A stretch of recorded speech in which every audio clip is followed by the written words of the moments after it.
moro-moro na. Hangga't maaari ayaw na tumanggap ng iba pang impeachment complaint. Kaya nga sinabi ko yung first impeachment complaint, sabi ko, feeling ko talaga parte ng script na nais nila para dito. Mm. Sir, dito sa yung Secretary General ng Kamara, sa tingin po ba ninyo meron ba itong pananagutan sa batas? Kasi kung matatandaan, last year pa, meron ng naunang i-file na impeachment complaint yung Duterte Youth Party List. Hindi rin tinanggap. Yung na-experience po ninyo nung nakaraan na nag-file po kayo, ganun din po yung na-experience po ng Duterte Youth Party List po, sir. Yes, Almar. At katunayan, nabanggit ko na yan na mag-file kami ng kaso laban sa Secretary General's Office. Kasi doon pa lamang nakita ko na talagang grabe. Diba? Ang sabi ng saligang batas, opisina ng Secretary General. Hindi naman sinabing Secretary General mismo. Pero for the Office of the Secretary General, kahit na yung sulat lang ayaw tanggapin doon sa harapan, halatang halata naman. At ito, tingin ko talaga pagkitil doon sa ating boses, pagkitil doon o pagyapak sa karapatan natin, na maghain tayo ng ating hinaing, yung ating protesta, yung ating reklamo laban sa Pangulo na nakita nating nakawan, talagang hinarang kaagad nila. So ito'y bilang opisina at bilang nakamalinaw sa saligang batas yung kanyang trabaho na ministerial, talagang dapat makasuhan ang Office of the Secretary General. Opo, Kong Mike, si Admar po ito ulit. Meron akong napanood na isang interview sa isang committee chairman, yung sa Justice Committee, no? Dyan sa Kamara.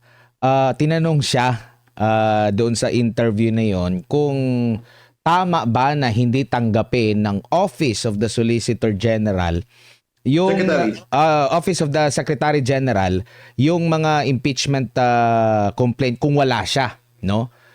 Ang sagot lang naman dapat doon, yes or no lang naman dapat, mabilis lang naman yun. Pero meron siyang paikot-ikot. Sabi niya, inaamin niya na ministerial, kaso meron na official dapat yung deputy, pero yung deputy daw, pinili daw na hindi tanggapin. So kumbaga kahit sila mismo, parang parang alam ba nila na hindi nila alam or ayaw lang nila alamin or baka mapuruhan din? Kasi yun nga, yung parang pinapalusot nila na legit yung hindi tanggap po, Kong Mike.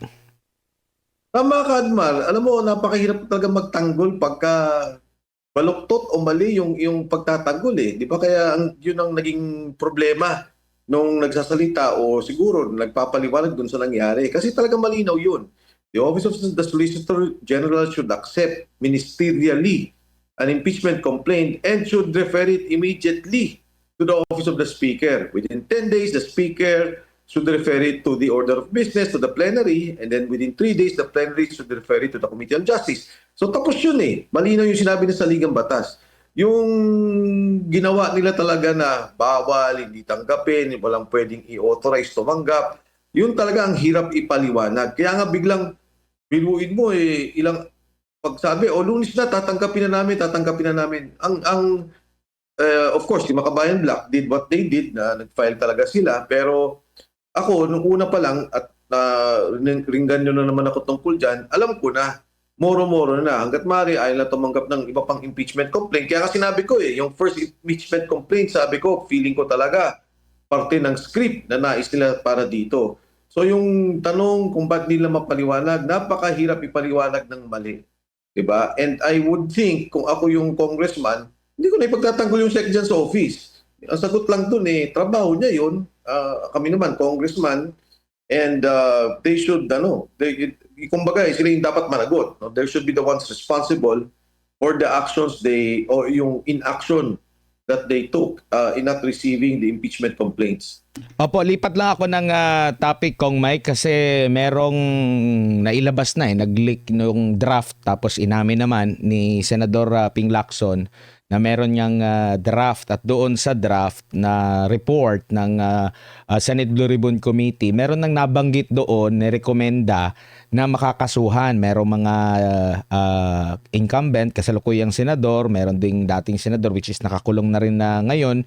Nabanggit din yung pangalan ni Congressman Zaldico for further investigation naman si Speaker. So halos lahat ng mga na-mention pero lang yata doon sa mga binanggit ni Gutesa, no, na mga pangalan ang parang narekomendahan niya ba ng kaso. Anong basa mo dito po, Kong Mike?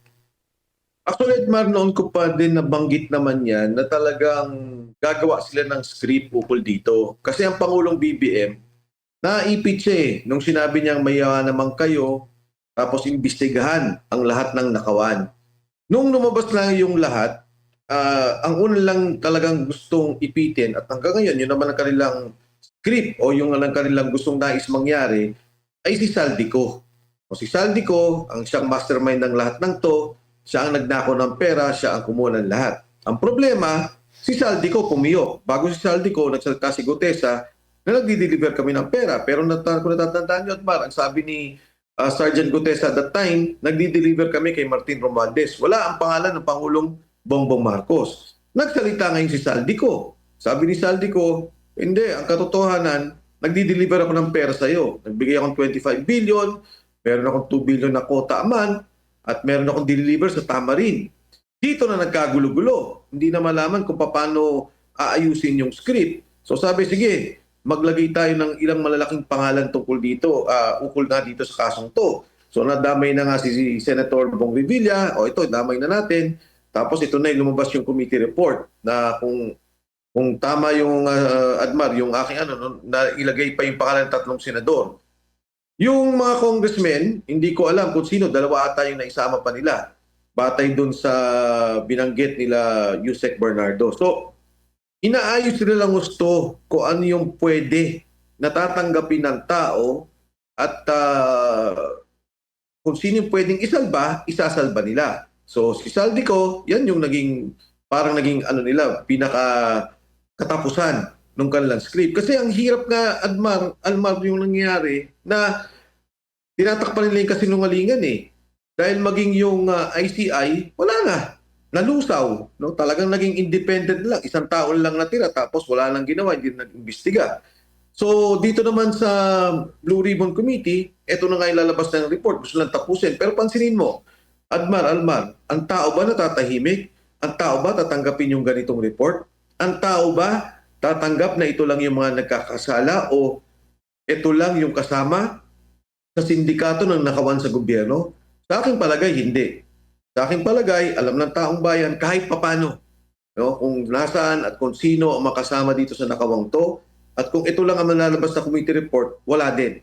Wala rin nangyari. Yan ang masaklap na naging paghinto o naging ending ng ating istorya. Pero ang palagay ko naman, hindi to ending.